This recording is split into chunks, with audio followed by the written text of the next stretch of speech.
Bus ప్రమాద ఘటన తీవ్రంగా కలిచివేస్తున్నటువంటి నేపథ్యం అయితే మంత్రి సత్యకుమార్ గారు ఉన్నారు.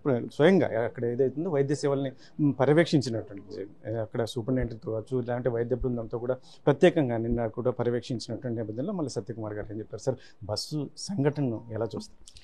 అత్యంత దురదృష్టకరమైన సంఘటన అది. దాంట్లో బస్సు ప్రమాదంలో అంతమంది దాదాపు 19 మంది అగ్నితో ఆహుతి కావడం, బయటికి పడడానికి కూడా అవకాశం లేకపోవడం, వారి శరీరాలు కూడా గుర్తించలేనంతగా కాలిపోవడం అనేది చాలా విషాదకరమైన, చాలా ఉద్వేగకరమైంది. అది చాలా నా హృదయాన్ని కూడా కలిచివేసింది.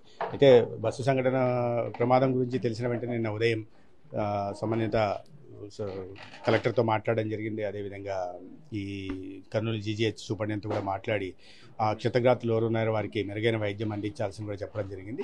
చాలా వరకు చిన్న చిన్న గాయాలే ఉన్నాయి, కానీ ఒకరికి మాత్రం యాంకిల్ ఫ్రాక్చర్ ఉంది కాబట్టి వాళ్ళని అడ్మిట్ చేసుకోవడం జరిగింది.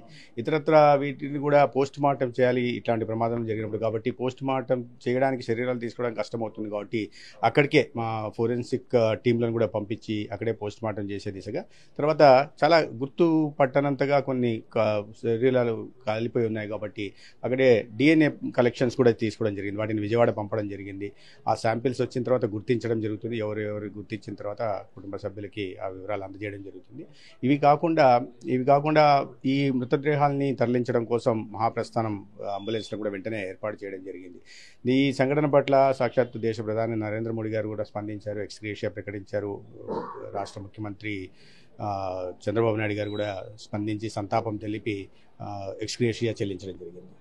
ముఖ్యంగా బాధితుల మృతులకు సంబంధించి బంధువులు చెప్తున్నది ఒకటి, 3 రోజుల తర్వాత డిఎన్ఏ పరీక్షలు వస్తే తిరిగి మళ్ళీ మాకు అప్పచెప్పిన తర్వాత ఇప్పటికే బర్న్ అయిపోయి చాలా లేట్ అవుతుంది అంతేకాదు. ఎందుకంటే సుదూర ప్రాంతం వేరే రాష్ట్రాల వాళ్ళు కూడా దీని మీద త్వరితగతిన ఇది కావాలి అని చెప్పేసి ముఖ్యమంత్రిని, మిమ్మల్ని, పవన్ కళ్యాణ్ వాళ్ళు వేడుకుంటున్నట్టు నేపథ్యం దీని మీద సాధ్యమైనంత త్వరగా చేస్తాం. ఎందుకంటే డిఎన్ఏ పరీక్షలు నిర్వహించడానికి కొన్ని ఇవి ఉంటాయి, పద్ధతులు ఉంటాయి. ఆ పద్ధతి ప్రకారం చేయాల్సి ఉంది.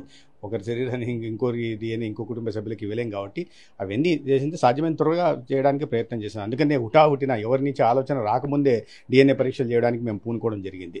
తొందరగా చేసి వాళ్ళ కుటుంబ సభ్యులకు అందరికీ కూడా, మృతుల కుటుంబ సభ్యులకు కూడా ప్రగాఢ సానుభూతి తెలియజేస్తున్నాం. అదేవిధంగా తొందరగానే దీన్ని ఫలితాలను అందిస్తాం. ప్రాథమిక ఘటన జరిగిన సందర్భం మీకు ప్రాథమికంగా ఏమొచ్చింది సార్ సమాచారం? ప్రాథమికంగా అదే ఒక యాక్సిడెంటు బైక్ని మనం చూసాం పేపర్లు, టీవీల ద్వారానే నాకు కూడా తెలియడం. బైకు కలెక్టర్తో మాట్లాడినప్పుడు కూడా అదే చెప్పారు. బైక్ యాక్సిడెంట్, బైక్ కిందికి వెళ్ళిన తర్వాత అది అలాగే బైక్ తీసుకెళ్ళడం, పెట్రోల్ ట్యాంకు తగలడం, పెట్రోల్ ట్యాంక్ నిప్పు రవ్వలు ఫ్రిక్షన్ కారణంగా నిప్పు రవ్వలు రేగడం, దాని కారణంగా యాక్సిడెంట్ జరిగింది. అయితే అందరూ నిద్రలో ఉండడం, బస్సు డ్రైవరు వాళ్ళని అలర్ట్ చేయాల్సింది పోయి అతను పారిపోవడం, తద్వారా భిన్న భావాలు వ్యక్తి తెలంగాణ మంత్రి అయితే మాత్రం ఇక్కడ బస్సు కొట్టింది అని చెప్పేసి చెప్తున్నారు. లేదంటే ఇక్కడ మన తెలుగుకు సంబంధించిన అధికారులు అయితే మాత్రం అంతకుముందే యాక్సిడెంట్ జరిగి ఉండొచ్చు, ఎందుకంటే బస్సు కిందకి వెహికల్ వెళ్ళాలంటే అది ఒక సమంజసంగా లేదు అనేది ఒకటి. ఆ వివరాలు నాకు తెలియదు, ఎందుకంటే అవి సంబంధిత శాఖ వాళ్ళు చెప్పాల్సిన అవసరం ఉంది. నాకు సంబంధించిన వరకు వారికి సంబంధించిన ఆరోగ్యపరమైన సేవలు అందించడం కానీ, లేదా వారి శరీరాలని పోస్ట్ మార్టం కానీ, డిఎన్ఏ చేయడం వరకే నా బాధ్యత. మిగతా వివరాల్లోకి నేను పోలేదు కూడా, ఎందుకంటే ఏ రకంగా జరిగింది, ఎందుకు జరిగింది అనే వివరాలు నేను పోవాల్సిన అవసరం లేదు. మీ పోలీస్ శాఖ కానీ లేదా ట్రాన్స్పోర్ట్ శాఖ చేపట్టాల్సిన వ్యవహారం అది. కాబట్టి దాంట్లోకి నేను లోతుగా వెళ్లాల్సిన అవసరం కూడా లేదు. సార్, ఫైనల్గా ఇప్పుడు ట్రావెల్స్కి సంబంధించి అనేక సందర్భాల్లో మనం సంఘటనలు జరుగుతున్నాయి, దీని మీద ఏదో అప్పటికప్పుడు చర్యలు తీసుకుంటాం. దీనికి ఎందుకంటే పకడ్బందీ చర్యలు ఏమైనా మీ మంత్రివర్గం ముఖ్యమంత్రితో కానీ చర్చించి, ఎందుకంటే ఈ బస్సులకి అనేక రెగ్జిన్ కావచ్చు ఇటువంటి వాడడం వల్ల కూడా ఈ ఫైర్ జరిగినప్పుడు అనేక మృతులు ఎక్కువ అవుతున్నారు అనేది ఒకటి. సంబంధిత శాఖ మంత్రితో మాట్లాడడం చేస్తాను, ఖచ్చితంగా నేను కూడా మాట్లాడతాను. దీని పరంగా ఏ రకమైన చర్యలు వాళ్ళు తీసుకుంటున్న విషయాన్ని నేను కూడా తెలుసుకునే ప్రయత్నం చేస్తాను.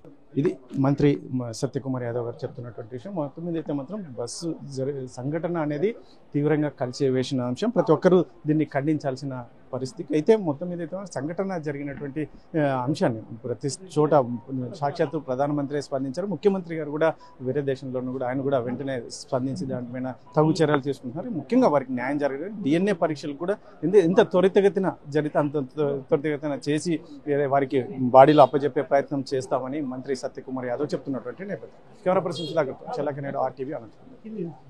తెలుగులో న్యూస్ కి ఫాస్టెస్ట్ యాప్ ఇప్పుడు టోటలీ న్యూ అవతార్లో జస్ట్ 5 seconds లో కంప్లీట్ న్యూస్. సోషల్ మీడియాలో ట్రెండ్స్ కి one stop solution. Live TV app voice search option తో. ఇప్పుడే డౌన్లోడ్ చేయండి లేదా అప్డేట్ అయిపోండి. యాప్ లింక్ డిస్క్రిప్షన్ లో ఉంది.